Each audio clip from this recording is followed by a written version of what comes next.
Il a fait de la bulle sa signature graphique. Le street artiste parisien Temponoc signe le 47e mur d'Épinal. Depuis bientôt 20 ans, il transmet des émotions à travers les bulles de savon et joue avec la transparence et la vanité. Une orientation artistique née par hasard. C'est un concours de circonstances qui est arrivé en 2006 quand je suis parti peindre au Japon. Là-bas, les bombes de peinture n'étaient pas les mêmes qu'en France. Donc j'étais confronté à des bombes de peinture qui étaient plus translucides. J'ai dû composer avec cette contrainte qui au final est devenue une force. Son sujet de prédilection, le memento mori, il rend hommage à la vie et non à la mort. Un message qu'il aime transmettre, comme ici, à des élèves de première du lycée Claude Gelée d'Épinal. C'est super inspirant parce que les bulles, ça représente le début avec l'enfance et la tête de mort, ça reflète la fin. Temponoc utilise la bombe de peinture pour ses œuvres. Il travaille avec la technique des strates, une succession de couches grises et noires, pour finir avec la couleur et donner vie au mur. Celui-ci est à découvrir jusqu'au 28 février.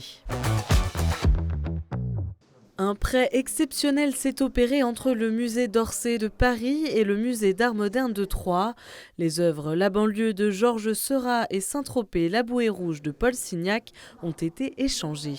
C'est des œuvres qui sont à peu près aussi de la même époque. Après, elles sont très différentes et puis voilà, elles montrent aussi des choses très différentes. Depuis le mois d'octobre, l'œuvre de Paul Signac, figure majeure du mouvement néo-impressionnisme en France, est exposée au second étage du musée. Cet échange s'est réalisé dans le cadre de l'exposition Bridget Riley, point de départ, au musée d'Orsay à Paris. Il y a plusieurs intérêts à cet échange. Le premier, bien sûr, c'est que le public troyen puisse découvrir ce chef-d'œuvre parisien, voilà, qu'on n'a encore jamais vu à Troyes. Mais c'est vrai qu'on a à cœur d'aller encore plus loin dans tous ces partenariats avec les grands musées nationaux. L'œuvre de Paul Signac est à découvrir au musée d'art moderne de Troyes jusqu'au 25 janvier 2026. S'offrir une boule de Meisenthal est devenu un rituel pour de nombreuses familles mosellanes. Souvent fragile, la nouvelle édition de la boule de Noël, appelée Grippe, a été conçue pour ne pas glisser des mains. Son slogan « Mieux vaut prévenir que guérir ». À la surface de cette boule, il y a des stries. Donc exactement comme on peut retrouver dans plein d'objets du quotidien antidérapants. Parce qu'en fait, au-delà de l'objet qui peut être brisé, en fait, c'est aussi briser le travail des verriers-verrières. Les stries antidérapantes que l'on retrouve habituellement sur les manches de raquettes ou sur les guidons de vélo deviennent ici ornementales. L'engouement pour cet objet d'art est croissant. En 2024, 40 000 boules cactus ont été produites.